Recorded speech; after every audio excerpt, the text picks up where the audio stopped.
शिक्षा आदिम संस्कृति अंतर्गत हुए मात्र आदिम संस्कृति सृष्टि जेतेबेले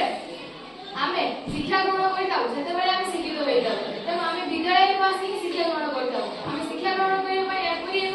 परिवेश दरकार जेति शांत थिबो जेते गुरुजी और गुरु माने थिबे सेति ही आमे शिक्षा ग्रहण करि परताउ एवं जेपरि एक प्रकोष्ठ जगै देताय हमकु विद्यालय परि एक परिवेश ए विद्यालय रे आमे अनेक प्रकार शिक्षा ग्रहण करताउ जेपरि चित्र शिखिताउ खेल शिखिताउ शांति शृंखला शिखिताउ सेति पय हमकु विद्यालय आसीबा निहाती जरूरी एवं शिक्षार मानव वृद्धि रे विद्यालय भूमिका मध्ये अत्यंत गुरुत्वपूर्ण सेति पय मो शेषरे एति कहिबि